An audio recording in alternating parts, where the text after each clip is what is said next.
Welcome to Brand You, the ultimate personal branding podcast. I'm Kaz Grant. And I'm Toby Lee. Together, we're here to help demystify personal branding and to make it accessible and effective for everyone. Follow along as we guide you through creating your own personal branding journeys. So, let's get started. Let's brand you.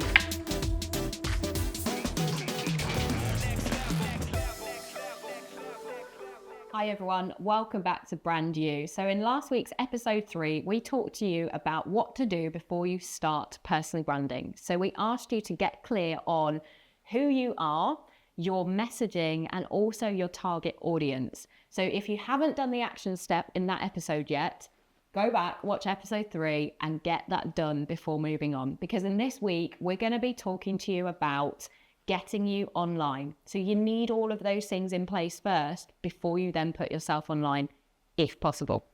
So we're going to talk to you about what platforms to be on, how to get yourself set up on those platforms so that your foundations are built, ready to then start sharing your personal brand and all your content. So, choosing the platforms you want to be on. I'd say the key part of last episode with choosing your target audience plays a huge part into which channels you're going to use and platforms. What we tend to see are a lot of businesses trying to be on all platforms and have fingers in too many pies, whereas actually, if we streamline it, think about where our audience is. Tom Stansfield of Lincolnshire Marketing has the great phrase of fish where the fish are. Yeah. So know where your audience are, focus on those platforms first and establishing your brand. You can always branch out to other ones later down the line. But in terms of focusing on an area, getting yourself established, get that initial following going first, and then go from there. Yeah, because I think when people are on too many platforms and they start out and they do put too many fingers in too many pies, they do too much and then they burn out quickly. So then they don't even show up on any of those platforms because they hit a wall of content creation. And unless you have a marketing team or a huge agency working with you, you can't be everything to everyone. And this is what personal branding is about. It's being personable. It's being you. Most of the time you're doing this unless you are choosing an agency. And again, in which case, if you're choosing an agency, yes, they can be on multiple channels because they've got the team to do that. But you as an individual, you need to be very targeted with where you are at first, definitely. I think that's so important. Absolutely. And I think maybe it might be useful for us to give a few examples of platforms we're on. So I'm on Instagram because as a photographer, it's a visual format. It's where photos and videos are posted. So that's the sort of Instagram and Facebook are where I focused a lot of my initial social media channeling. It's only in the last 18 months that I've been on LinkedIn. And now that is my most valuable platform. That is where I make the most connections that lead to conversations, that lead to projects. And actually Instagram and Facebook have now, the way I use those have pivoted. But what I've found is because the various types of headshot I offer to, I work with a lot of child actors, a lot of professional actors, as well as the business portraits. I'm now starting to tailor and realize I have different audiences on each platform, which is quite cool. Now I've kind of discovered that. Before I was kind of just blanket posting and whatever I put into my scheduler would go out on all platforms exactly the same, regardless of whether it had 30 hashtags and LinkedIn doesn't really like you to use 30 hashtags. And now I can start to be a little bit more niche with using Instagram as more of a portfolio. This is where I'm just going to share my headshots mainly, and using Facebook to actually target where parents of child actors are, because that tends to be where most of those inquiries come from. So, and then LinkedIn for the more business project branding work that I do. So now I can kind of tailor my messaging to those different segments of my audience.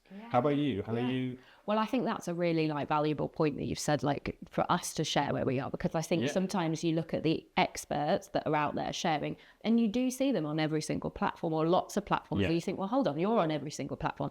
But again, that wasn't on day one. No, exactly. that we started like that. So again, when I first started personal branding, I'd been on Facebook for years before that. And that was basically the only platform that I'd been on. I was, like I said in, I think the introduction episode, I was in the military before that. And actually we were discouraged from being on any social media platform back then. So Facebook was like the only thing that I dipped my toe into because we were allowed. But again, I was showing very limited information on Facebook, like very limited images or anything like that. So when I first started with the network marketing company, I had to put myself out there. I chose Instagram as my profile and my platform to focus on because that was where my ideal audience was. Because my ideal audience was people like me. And that was women of a certain age, between certain age brackets. And they were on Instagram at that time. So that's where I focused my attention. And I didn't bother, again, like you, with LinkedIn or YouTube or anything like that. Literally, Instagram was my focus. And I feel like, you know, this is why Instagram over time has kind of become easy for me in a way, because I have done that much on that platform. It is a really easy platform to be on now. I don't need to think twice really about creating a reel, going live, doing that, because I know the settings, I know the things, I know the positions that I can be in, where the best light is and stuff for that video format. So it's relatively easy for me to do that platform now. But again, when we started Quirk, it was more business to business that we needed to attract. So then Instagram suddenly isn't your ideal platform. Actually, we need to be on LinkedIn. So like yourself, I only started on LinkedIn earlier this year. So the time of filming this, it's 2024. So what are we on now? August. So 8 months ago, I started on LinkedIn. Before that, I think I had a profile. You know, when you're on there, you have a profile, but the photos probably from a million years ago, it maybe said an old job on there and maybe a few other little things. You probably have 5 followers. You just use it for job applications. Just use it. Yeah, exactly. So, but then I put myself on that and I was like, okay. So the content that I now create on there is different again to my Instagram content. Some of it, there is a crossover and I don't mind putting on multiple channels. But some of it I will create on LinkedIn first, mainly for Quirk. I'll put that on there and then I might just change the messaging or the format slightly and put that messaging slightly different, but the same message to it on Instagram in a video format or something. So there's little tweaks that I can now do. And now obviously on YouTube as well, because I feel like YouTube again is a great platform for value sharing. And for Quirk's ideal audience, we need to let people know what personal branding is. You can't do that really with a 3-second reel. We need to create podcasts discussing personal branding, and we also need to create longer form content videos to explain what it is and to help people do that. So again, YouTube and then the podcast. This is an essentially like another platform to be on. So us forming a partnership doing the podcast, like that's another platform for us to show up on. But again, like we're learning this as we go along, aren't we? There's no way, I think 5 or 6 years ago for myself, I would have created a podcast or known even where to begin with podcasting. So when you are a person starting to personally brand on day one, pick 1 or 2. 1 or 2 platforms. Keep it simple. Like you say, you can branch out as you go along. Also, as you get more opportunities or more maybe customers, more business through your personal brand over time, your earning potential might go up over time as well. And then you might suddenly find that you were doing all of your personal branding yourself, but now you suddenly have a budget where you can then get a marketing or personal branding agency to help you do some of this as well. So then you might branch out onto other platforms, won't you? But start small, because the whole thing about having a personal brand is that consistency. You are not going to build a loyal following, a great following, people that engage and collaborate with and have that two-way thing with on day one or week one or month one of having a personal brand like you. This takes time. So you need to be consistent. So do what you can do and don't overcommit yourself, because that is the fastest way to fall off the posting wagon and to become invisible again.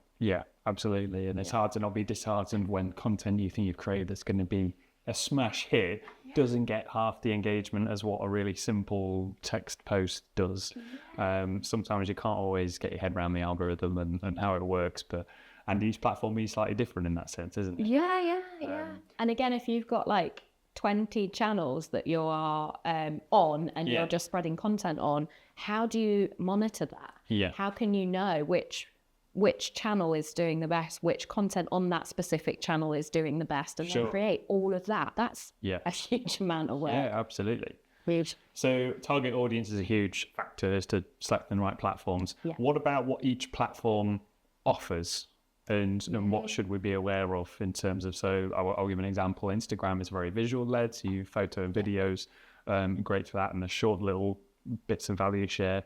Yeah. And you also get more kind of entertainment posts on Instagram. You know, we're probably all guilty of scrolling through reels and funny dog videos and so on, which you won't find on LinkedIn. So give us a little rundown as to how we work out what's useful for us and how do we work out our own requirements. I actually think we could blend what we need into any platform, because there are ways of even making the most boring person or business funny or interesting and standing out on different platforms. So first of all, like, I guess not overthinking that side to it too much, because actually if you know that reels perform better on there and you need funnier reels, but you are a HR advisor, sorry to pick on the HR guys out there, but traditionally they've told me how boring their roles are, then obviously you wouldn't go on and create then just boring talking to videos of that. You might need to think a little bit outside of your HR box to how you create reels out of that and how you make it, the information condensed into shorter video format, and how you maybe make it a bit more funnier. And maybe some of the, again, the objections that your clients or the people that you want to attract to you have, you can maybe make a bit of fun out of them. And there's ways of doing that as well, that you don't have to talk about HR and sit there all professional and boring. You can make everything a bit funnier and a bit more interactive. So there's ways of doing that as well. So content-wise, you can gear it to lots of different things. And I suppose with our target audience, it's trying to be as specific as possible in terms of a demographic, isn't it? So it's not a case of we're just trying to appeal to males or females. Let's get really specific. And you mentioned in the last episode about using certain tools that will help you discover what demographics will appeal to your brand. How do we then associate that with, well, first of all, how do we work out what the demographics we want to target, but also then attach those to certain platforms? Yeah, sure. So again, using a tool like the AI tools out there, so like your Chat GPT, I think lots of people look at the AI tools and they think this is a great tool to create my personal brand for me and to create all of my content and do all of this. Actually, it's a great tool for ideas, but it's a bad tool for copy and paste content. So you want to use your AI tools for like ideas like who are your ideal audience. But in order to get that information out of an AI, we kind of discussed it on the last episode, didn't we? But you're going to have to put in a bit of information to start with. So this is why if you've got to this point in the podcast and you still have not done the questions that we asked in episode 3, go back to that episode and get clear on all of those points before: who you are, who you want to speak to, what you have to offer, and then what you want it to look. Because you could put that information then in the AI tool, and then you can ask it the question, who is my ideal audience? Where do they hang out online? So you can ask the AI tool then, based on these things that you've given me of my target audience, what platforms are going to be best to speak to them on? And then that will give you a breakdown of the top social media platforms to be on. And also you can do things like that with Google as well. You can enter it in Google. My ideal client, my ideal audience is blah, blah, blah, blah, blah. What channels do I need to be on to reach them with my messaging? And again, Google will give you that. You could even, if you're an already established brand or business, you could even survey your target, your current clients or your current audience as well. And you can ask them questions like that, like where do they like hanging out? What channels do they like more? What content do they like to see more? What questions have they got? Because what questions have they got can be formed into then the content that you're sharing. So there's so much help out there nowadays. Like this is what's great about the world that we're living in. And in 2024 and beyond, we're not having to guess this anymore. Not having to fumble around in the dark. We have tools that will tell us exactly who we need to speak to. And then you can even ask it, how do I need to speak to them? What questions are they asking? What problems do they have? And then you could slot that in with how you solve them as well. It's incredible. Great thing I learned on a AI specific workshop recently was the example was ChatGPT, but asking the platform what it needs from you to give you better answers. So in terms of asking about a demographic, you know, if you follow up with what else do you need to know from me about my business, about my brand, to be as more specific with your answers, it will say, can you answer this for me, and that and that. Yeah. The other thing you can do is on ChatGPT is in the settings is you can set up a brief. Wow. So any of those answers you get about your target audience, you can put in there, and then any future correspondence with ChatGPT, it will take all that into account. So once you've identified your target audience, you haven't got to keep referring to that. Yeah. It will do it automatically when you're sort of generating content ideas, whatever it might be going forward. Yeah. So no, it's definitely a tool worth using. Yeah, definitely. And again, if you're getting this right from the start with your personal brand, you've got all of the path then later down the line of trying to claw it back and not speaking to the right people dealt with instantly. Yeah. So once people have the platforms that they want to be on, then they've got to think about some of the stuff within those platforms, haven't they? Yeah. So things like definitely profile image. Toby, this one's for you. Like the amount of people I see out there and who get in touch with me who haven't got a profile image on their profiles, or it's an image not of themselves. Yeah. I'm like, I don't know who I'm speaking to. Who are you? Yeah, it's an instant barrier. No, thank you. I don't think you can expect to connect with anyone, certainly message anyone, if you haven't got a profile picture on that platform that you're wanting to start using. So that's definitely got to be the first thing. People expect me to say you've got to have a professional photo.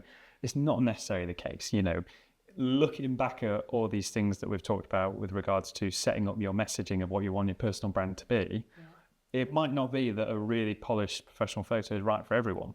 You know, location comes down to it. You know, if it's an environment that suits what your business is, if the atmosphere or the tone of the photo is capturing your personality, whether it be a big bubbly grin or whatever it is, you know, we connect with those things on a human level first before we start questioning, is this a really professional photo or not? Now, obviously, how you want your brand to be perceived, the quality of that image and the how it's taken, whether it's a selfie versus a professional photographer, those kind of things do come across quite instantly to us as an audience. And we, unfortunately, do cast an instant opinion subconsciously on those things when we view them. The classic one I see a lot on LinkedIn is people, more guys than anything, lovely, suited summer photo at a wedding. Oh, at a wedding. At a wedding, you know, it's that one they're caught off guard, and you know, and they love it, and I can see why they love that photo of them.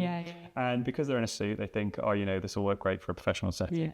But other than telling us, you know, what it is you do and more about you, it really just tells us that you're married or that you went to a wedding last summer or 3 summers ago. I mean, you're still holding on to that picture. So, you know, but I can see how some people see it ticks the boxes of it's a professional photo.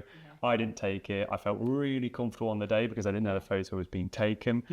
So actually, all these things are what we're trying to create when I work with clients, you know, that sort of atmosphere. And I think the amount of ones that I also see that have multiple people in them as well. So who are we speaking to within that family or within that, you know, because some profile pictures you've got your husband, your wife, your mum, your dad, your auntie, your cousin, whatever. And again, it's like, who out of that photo of people am I actually speaking to? So I think sometimes the headshot ones are kind of probably easy to go and do because it is just you as well. It can be clear it's you. There's no like, who am I speaking to in this photo? So I think a headshot one is a good one, like a proper one. I think for years I had just, again, photos that I'd taken and that were of me. I tried to make them as clear as possible. I'd go and stand in front of a window so the lighting was like there and, you know, I wasn't hiding my face. I wasn't in shadows. All of those kind of things. I'd try and have like a plain backdrop so it was just, you know, there's nothing distracting on it. But actually, when I look back at those profile photos to the ones now that you've taken of me, the professional ones as well, we've still captured, like, I'm not stood there in a suit, like looking like a corporate man in every other photo is on LinkedIn, like trying not to smile, looking very profesh. I'm looking like me. The essence has been brought out of me still, but it is still a really cool professional photo, and it's clear and it's crisp. Yeah. But like, again, the facial expressions that you brought out of me, like, they're really good for the brand that we want to kind of create and get out to the world. So yeah, I think there's a place for both, isn't there? If you've got the budget to go and get professional ones, go and get professional ones. Yeah. If you haven't got the budget as well, do it yourself until, again, you've grown your personal brand and your business that much that you have got the income to spend on that kind of thing. And my top tip for taking a selfie, if you are going to take your profile picture yourself, is don't get lost in the selfie angle where you're holding your phone right above your head and you're up here looking up at the sky. Certainly not for your business related photos. What we want to do is try and detach what feels too personal, that it's kind of like your personal Facebook page, to actually it's just a little bit more of a professional sense. And the other thing is make sure your face is big enough in that circle that when it's on a news feed and it's showing up this small, actually we can still identify you, because sometimes people put in great action shots of them maybe speaking at an event or something and they're gesturing, but actually when it's this big, we can't connect it with it. We can't see who it is. Yeah, because that is a great point, because it's not just on your profile image. And how many people are looking on their laptops at your profile? In that size, not many. They're looking at a comment on a phone next to the comment. So it is like that smaller size. Absolutely. Yeah, definitely. I think that's why I like a bit of colour in mine as well, because you can instantly see pink Kaz. Yeah. And again, that split seconds connections, blue Toby, like, those split second connections and those things. So we've got profile image done and we've talked about that. So the second, I guess, image that I'd be looking at to make pop and create again would be the cover image. So not every platform is going to have a cover image, but if the platform that you are on has one and is business related content, then I would suggest creating a professional looking cover photo as well. Like, for example, my Facebook at the moment, Facebook I use very much for family and friends. So that is just a photo of me, clearly, but with a nice backdrop. Yeah. My LinkedIn is a professional LinkedIn profile. So I want a more professional graphic on the back of that that ties in with Quirk and what we do here. Yeah. So same for you, I guess, isn't it, with Headshot Toby? Yeah, absolutely. The purpose of a cover photo is to, well, it's not a purpose, it's an opportunity to offer additional information. So whether that's through incorporating more photos. So sometimes I think it's a good place to show a photo of you carrying out your service or meeting with clients or whatever it might be that's role related to you. Or, like you say, more graphics based. But it's also a good opportunity to add, your email address, your phone number, any of those details, websites. Where do you want people to go? Yeah, they can't click and actually action from that photo, but anything that just gives us more information about what you do, I think, it goes a long way. How much info can we give? And making connections with people easy. Yeah. If I have to search for an email address, phone number, or a connection thing, it's hard for me to make that connection. If it's on my cover photo, I know that I just write in that email address and I get straight through to that person. So making it as easy as possible for people. So we've covered profile photo, cover image. The next one for me, I think the big one would be your bio. Again, another mistake I see a lot of people putting, especially on like LinkedIn with their bio, is putting their their title with all of the initials that go along with that title on there. That only anybody in that specific industry would have a clue what they are. Like, I have no idea what those digits, letters, numbers mean next to your name, next to that thing. I don't even know what your title role does. Like, coming from a military background, I came into Civvy Street and I was like, what does that person do? Because titles of jobs now are like, I'm the brand account manager at Quirk. What is a brand account manager? That tells people nothing really. So again, it's like not putting that in your bio. It's like telling people what you do. So I'm brand account manager at Quirk, but marketing, personal branding is in there and some other information, again, that just pops out to people. Yours is brilliant. your LinkedIn, I love it, like Headshot Toby, Yes. like your title, and then what's in your bio? So yeah, so I actually have my name, my first name is Toby Lee, Yeah. and then my surname is Headshot Photographer, so that whenever I comment on something, people know instantly what it is I do. So that's a nice little tip that people can be using on there. On bio, you're testing me now. I can't actually remember what it says off the top of my head. We need to get our phones out. Should we get our phone out? Okay, so let's dive into like our bios and what they say. Yep. So mine's got my name, it's got clearly on the photo, my cover image is again branded and pops to you. But my bio says empowering people to boost their self-confidence, step into the online spotlight and cultivate a thriving personal brand. Marketing, personal branding, social media strategist. Nice. Does what I say on the tin, stamp. Yeah. What about yours? Mine says, so I've started off with the little camera emoji, obviously. Yeah. The camera is only as scary as the person holding it. And I'm actually rather nice. I love that. Let's talk about your visual marketing. Let's have an introductory chat. So, Perfect. yeah, I think the bio is the first opportunity to actually get a bit of personality across. Yeah. You know, we've seen your photo, we've kind of got an idea of what you look like, and we get a sense of what your personality and sensibility might be.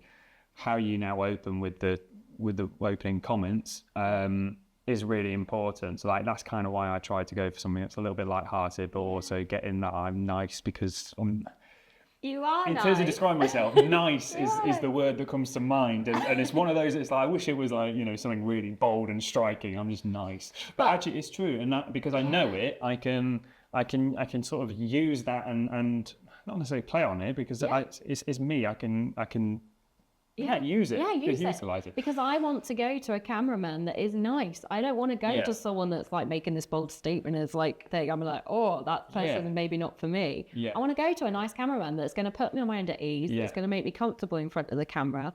That's what you're trying to achieve, and that's what you do with that bio. Nice. So again, it's having to think about your bio from another perspective. I think sometimes we go on a platform like LinkedIn or something and we're like, this is what we do. Yeah. This is who we are. That's great, but actually, who are we helping? Yeah. How do we add value? Who, you know, what are we offering the world kind of thing instantly? And it's a tricky thing to do. You might need to play around with it a bit. You might need to like pass it around some friends, do some different options and see what you know, emotions it evokes or what thoughts it evokes in other people to see, oh yeah, I'm on target, I'm not. Yeah. And again, pivot along the way. If you write something, you put something in there, 6 months down the line, you don't like it so much, or it's changed, or you're not getting the attraction that you want to get, have another little look at it and then maybe tweak it a bit. Yeah. Like I think take the pressure off with the personal brand and all of this stuff, getting this perfect straight away. We're giving you actionable tips and steps along the way. Obviously follow them as much as you can do. Let's not try and be overly perfect on day one and then put ourselves off doing any of the steps because we need to get it perfect. Like, just do it, put something out, test it, try it, be curious. How does that work? Get some feedback from other people and then see and go from there. Like, we don't have to have it all perfect on day one, do we? So that's the bio. The other section, again, this isn't on every platform, but I guess I'm just thinking about LinkedIn. LinkedIn, I feel like, has the most sections that you need to fill in. If you get all your sections right on LinkedIn, you can then cross-promote that on other channels and shorten it for Instagram or do whatever and change it and tweak it a little bit for other platforms. So I feel like if you get your LinkedIn right, that'll feed into other platforms. Yeah. But the other section then that you need to think about and kind of get right is your about section. Because again, people use the about section as an essay or a book on what they do and how amazing they are. Brilliant. What do you do for me? Yeah. How do you help me? Yeah. What, like, if I'm your target audience, or picture your target audience reading that, how do you help them? What do you do? Even like if you're a service-based, what services do you offer that stands out really quick? Like, what do you think with the about section? Yeah, I think you're exactly right. It's trying to knuckle down on what do you solve for people? What is the problem that you give a solution to? I'm just looking at mine now, but I think it needs a bit of an update. But I've kind of sectioned it as, you know, in bold, I've got quotations. I hate my smile, because that's something that I get from clients a lot, you know, something that's said a lot. And then I go on to explain why it is you might hate your smile, Yeah. the psychology behind it, and how I can then help with that. So yeah, it's just giving people more reason to, you know, want to contact you, want to reach out, and also understand more about why it is you do what you do. Yeah, why they should follow you, why they should keep watching, why they should keep listening. And I like that you said that you've kind of sectioned it off, because there's a lot of people out there I see again on the about section. I'm trying to read it. Oh my gosh, it's like all condensed, all text. It's a hell of a lot. And I'm like, I can't even read this. It puts me off instantly. Yeah. Space it out, get the key points in, kind of do it like that. Even use, if emojis is kind of how you would, you know, how you want your brand to be presented and how you communicate with the world, use emojis. I think I've got emojis. I've got like the about section, about me straight away, some emojis on either side of it. Oh my gosh, on LinkedIn. Yep. Empowering you for online success. Again, I'm not saying like, sweet. Yeah, I'm not saying that, you know, I'm just, it's for them, not for me. So I think that's the thing to get out there. And making it just as easy to read as possible, I think. Some free tools that will help you get this bio and profile finished and neatened up. So I really recommend Lightroom. So it's an Adobe product who make Photoshop, and there's a free mobile app version.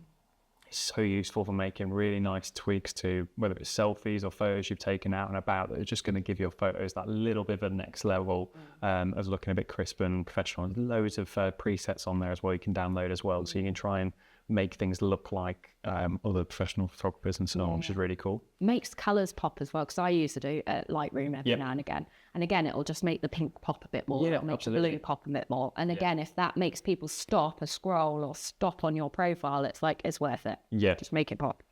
Definitely. The other tool that you can use as well for, I think mostly with your cover photo, would be Canva. Again, it's like great for kind of novices to start a bit of graphic designing. And there's actually an AI tool in Canva as well. So you can go into the Magic Studio and again, type in what you want to achieve with your cover photo, and it'll give you templates or it'll create it for you. Nice. So you could try with that as well. It's a very new tool, so it's still like in its early stages and there's still issues with it. Yeah. But you can try that, and it's probably going to be better graphic designer than like us normal humans will ever be. Yeah, so it's worth a try. And it's a great starting point, isn't it? You can then tweak and move colours or shapes or whatever where you want. Yeah, definitely. Great. And then AI really, isn't it, in ChatGPT for the wording and what you want to get across and understanding your audience, which we've gone into before. So I don't think we need to chat more about that, do we? But yeah, ChatGPT is great. Just avoid LinkedIn's AI rewrite tool because that is a load of nonsense. Oh no. I clicked on it out of interest the other day. I'd written a post, and thank God you can just click undo and get back what you had before because I hadn't copied it. But I wrote a great post and I thought, I just wonder what AI will do with this. And it just made it, I just took any sort of personal element out of it. It was horrendous. Again, that just goes back to our other point as well. Use AI and use these things, but don't rely on it, and change it and make it sound like you, because it can sound very robotic and very like everybody else on LinkedIn then or in the online world, because they've just copied and pasted it as well. Yeah. And I guess when you're setting up your platform and your profile, keep viewing it as if it was someone else's, because that's when the ChatGPT elements of copy and paste stand out to you. Yeah. It can be quite easy to go, it suggested this is a bio for me, I'm going to put it in because it surely knows best.